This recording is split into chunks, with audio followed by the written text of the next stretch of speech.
కానీ సతీష్ను కూడా మన ఎర్రబెల్లి సతీష్ను కూడా ఇబ్బంది పెట్టే ప్రయత్నం చేస్తూనే ఉన్నారు. కానీ ఇవాళ మొక్కవోని ధైర్యంతో వేలాదిగా మా ఆడబిడ్డలను అన్నదమ్ములను తీసుకొని పార్టీలోకి విచ్చేస్తున్న మీకు మళ్ళొక్కసారి తిరిగి హృదయపూర్వకంగా సుస్వాగతం తెలియజేస్తూ ఒకటి మాత్రం పక్కా, 2 ఏళ్ళు అయిపోయింది ప్రభుత్వం వచ్చి, మీరు చూస్తున్నారు ఏం జరిగిందయ్యా. కాంగ్రెస్ ప్రభుత్వం మార్పు మార్పు మార్పు అని చెప్పి ఊదరగొట్టి ప్రజలకు హామీలు ఇచ్చి అధికారంలోకి వచ్చి 2 ఏళ్ళయి ఏం జరిగింది ఏం ఒరిగింది అంటే 3 జరుగుతున్నాయి. కూల్చివేతలు, పేల్చివేతలు, ఎగవేతలు. గంతే. ఈ ప్రభుత్వం ఏందా అంటే కట్టే కొట్టే తెచ్చే అని చెప్పినట్టు కూల్చివేతలు, పేల్చివేతలు, ఎగవేతలు. కూల్చివేతలు హైడ్రాన్ పెట్టి పేదోళ్ళ ఇల్లు కూలగొట్టుడు, మొత్తం ఆల్విన్ కాలనీకి వెళ్ళి మొదలు పెడితే అన్ని బస్తీలలో ఇల్లు కూలగొట్టుడు తప్ప ఒక్క హైదరాబాద్లో ఒక్క ఇటుక పెట్టింది లేదు, ఒక ఇల్లు కట్టింది లేదు. ఇందిరమ్మ పేరు చెప్పుకొని బతుకుడు తప్ప ఒక్కటంటే ఒక్కటి మంచి పని మాత్రం గరీబోళ్లకు చేసింది లేదు ఈ ప్రభుత్వం వచ్చినాక. రెండోది పేల్చివేతలు. ఈ లంగలే ఈ కాంగ్రెస్ వాళ్ళే ఆ కాళేశ్వరంలో ఉన్న మేడిగడ్డ బ్యారేజ్ని వీళ్ళే వెలిచిండ్రు. తర్వాత ఇప్పుడు మన చెక్ డ్యాములు వెలుస్తున్నారు. ఒకటి కాదు 2-3 వెలిచిండ్రు ఇప్పటికే. కేసీఆర్ గారేమో కడితే ఈ దరిద్రులు వచ్చిన తర్వాత పేల్చి పారేస్తున్నారు చెక్ డ్యాములు. ఇక మా వెంకటేశ్వర రెడ్డి గారు ఇక్కడ ఉన్నాడు. ఆయన ఒక్క కాన్స్టిట్యున్సీలనే కేసీఆర్ గారు దేవరకద్ర, మహబూబ్ నగర్, వెనుకబడ్డ నియోజకవర్గం అని చెప్పి పెద్ద ఎత్తున అక్కడ ఒకటే కాన్స్టిట్యున్సీలో దగ్గర 10-20 చెక్ డ్యాములు, 36 చెక్ డ్యాములు కట్టించిండు. వీళ్ళ ముఖాలకు కాంగ్రెస్ వాళ్ళు వచ్చినాక ఒక చెరువు కట్టింది లేదు, ఒక చెక్ డ్యామ్ కట్టింది లేదు, ఒక ఇటుక పెట్టింది లేదు. కానీ ఉన్న చెక్ డ్యామ్లను ఇవాళ బాంబులు పెట్టి పేల్చేస్తున్నారు.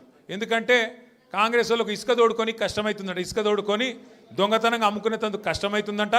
నీళ్ళు ఆగితే ఇసుక తీయరాదు కదా, అందుకే నీళ్ళు ఆగకుండా చేసి చెక్ డ్యాములు పేల్చేసి ఇసుక తవ్వుకొని దొంగతనంగా అమ్ముకొని మరి ఢిల్లీకి కప్పం కట్టాలి కదా, ఆ పని చేస్తున్నారు. అందుకే మేము అంటున్నాం ఎగవేతలు, కూల్చివేతలు, పేల్చివేతలు తప్ప ఈ 2 ఏళ్లలో సాధించింది ఏం లేదు. ఇక ఎగవేతల గురించి అయితే నేను చెప్పాల్సిన అవసరం లేదు. ఆయన పేరు మార్చుకోవాలా, యనుమల రేవంత్ రెడ్డి కాదు, ఎగవేతల రేవంత్ రెడ్డి. ఎందుకంటే మీరు చూడండి ఏమేమి మాటలు చెప్పిండు, పెద్ద డైలాగులు కొట్టిండు. కేసీఆర్ గారు ₹1,00,000 ఇస్తున్నాడు లగ్గం చేసుకుంటే, కళ్యాణ లక్ష్మి షాదీ ముబారక్ అని నేను తులం బంగారం ఇస్తా అన్నాడు. సోనియా గాంధీ మీద ఒట్టన్నాడు, అట్లే ఆడపిల్లలకు నెలకు 2,500 ఇస్తా అన్నాడు. ప్రియాంక గాంధీ మీద ఒట్టన్నాడు. మరి అయినాయా వాళ్ళకని వచ్చినాయా? 2,500 తులం బంగారం వచ్చిందా? ముసలోళ్ళని ముంచిండు. 2,000 పెన్షన్ను 4,000 చేస్తా అని మాట్లాడిండు. వచ్చినాయా? ఇవేవి కాలేదంట. కానీ ఇప్పుడు 1 కోటి మంది ఆడోళ్ళని కోటీశ్వర్లు ఎత్తారట ఈ మొగోడు. ఏది ఒక్కరినిద్దరిని కాదు, తెలంగాణలో ఉన్న 2 కోట్ల మంది ఆడపిల్లలు ఉంటే అందులో 1 కోటి మందిని కోటీశ్వర్లు చేసేదాకా ఇడిచిపెట్టాడట. ఎట్లుంది ఇదంటే అదేమంటారు చూడు, కూట్లే రాయి తీయలేనాడు ఎట్లా రాయి దిగిస్తాను బయలుదేరినట.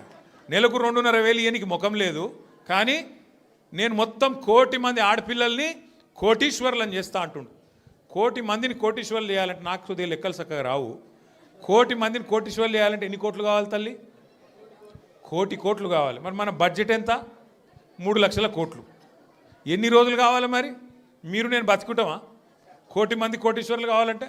గింత లంగ మాటలు, గింత దొంగ మాటలు, పెద్ద గొంతేసుకొని వరుతున్నాడు. నిన్న మొన్న మీరు చూసిండ్రు. నాకు నిజంగా ఒకటి అర్థం కావట్లేదు. ఇప్పుడు ఎవరన్నా నువ్వు ఎక్కడికి వెళ్ళి వచ్చినావు, అసలు నువ్వు ఎక్కడికి వెళ్ళి మొదలైంది నీ ప్రయాణం? రోడ్ల మీద అయినా పెయింటింగ్లు వేసుకుంటుండే పాపం రేవంత్ రెడ్డి గారు. మంచిదే, తప్పేం లేదు. చిన్న స్థాయికి వెళ్ళి పెద్ద స్థాయికి ఎవరైనా రావాల జీవితంలో, తప్పులేదు. కానీ మంచి పనులు చేసి రావాలి. లంగ పనులు చేసి, దొంగ పనులు చేసి, బ్యాగులు మోసి, సంచులు మోసి, దొరికిపోయి జైలుకు పోయి మళ్ళీ అదేదో పెద్ద గొప్ప విషయం అన్నట్టు మళ్ళీ దానికి పోజులు కొట్టుకుంటా. సరే నీ కిస్మత్ బాగుంది, పేమెంట్ కోటాల ఢిల్లీలో పైసలు ఇచ్చినావు, ముఖ్యమంత్రి పదవి తెచ్చుకున్నావు, అందరికి ఎరికేది. ఇప్పుడు కూడా నెలకు ఢిల్లీ పైసలు పంపుకుంటా పదవి కాపాడుకుంటున్నావు. సంతోషం, నువ్వు కాపాడుకో.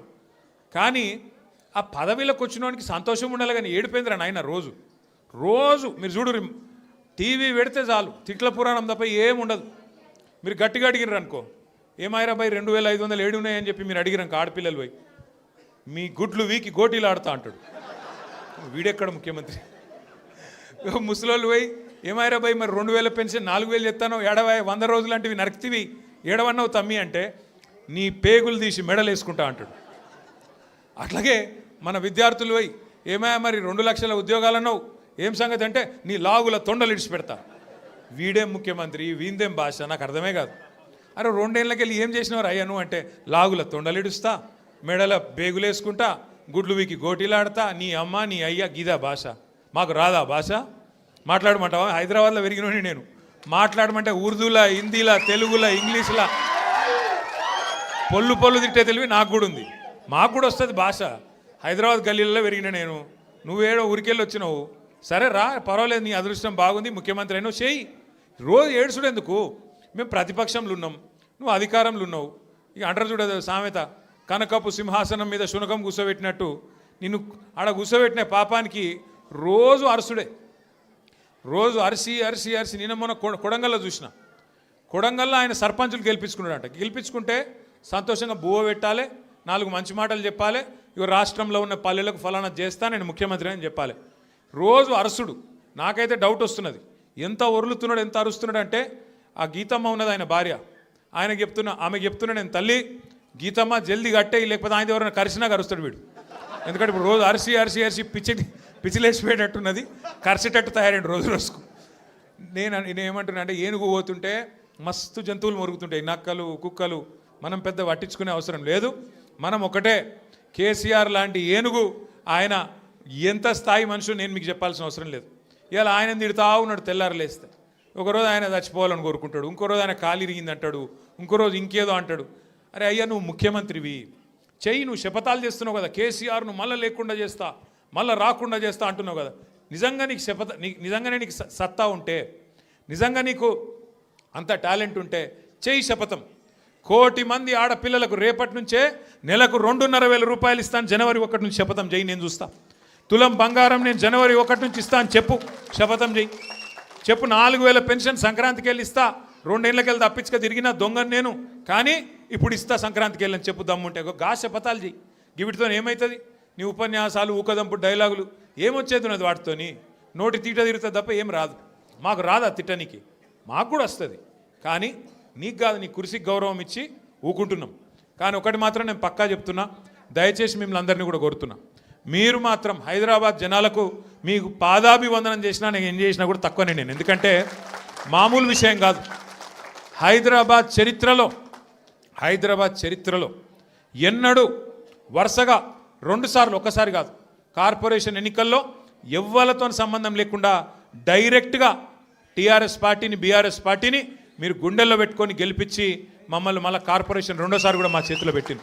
అట్లాగే మొన్న శాసనసభ ఎన్నికల్లో కులం లేదు, మతం లేదు, అన్ని కులాలు, అన్ని మతాలు, హిందువులు, ముస్లింలు, క్రిస్టియన్లు గుండెల్లో పెట్టుకున్నారు గులాబీ జెండాను. 24 సీట్లు హైదరాబాద్లో ఉంటే 1 సీటు కూడా మీరు కాంగ్రెస్కి ఇయ్యలే. ఒక్కటంటే 1 సీటు ఇయ్యలే కాంగ్రెస్కి, నమ్మలే మీరు. అట్లాగే 1 సీటు అడ్డిమారి గుడ్డి దెబ్బలో బీజేపీకి పోయింది, 1 సీటు తప్ప మొత్తం సీట్లు బీఆర్ఎస్కే మీరు అప్పచెప్పిండ్రు. మీకు అందుకే పాదాభివందనం చేసినా తక్కువనే, మీరు చేసిన మరి మేలుకు. నేను మీకు ఒకటే మాట ఇస్తున్నా, శేర్లింగంపల్లి నియోజకవర్గంలో గత 10 సంవత్సరాల్లో కేసీఆర్ గారి నాయకత్వంలో 10,000 కోట్ల రూపాయలతో మనం అభివృద్ధి కార్యక్రమాలు చేసుకున్నాం. ఫ్లైఓవర్లు, అండర్ పాస్లు, మంచినీళ్ళు, సీసీ రోడ్లు, మోరీలు చేయగలిగితే మంచి చేసినాం. 1 లక్ష డబుల్ బెడ్రూమ్ ఇల్లు కట్టిన మొత్తం హైదరాబాద్ కలిపి, అందులో శేర్లింగంపల్లికి కూడా ఒక 4,000 వచ్చినాయి. సరే పిండి కొద్ది రొట్టె, ఇంకా కూడా చేయాలని ఉండే, ఈసారి చేద్దాం ఇంకా అన్ననే ఒక ఆరాటం ఉండే.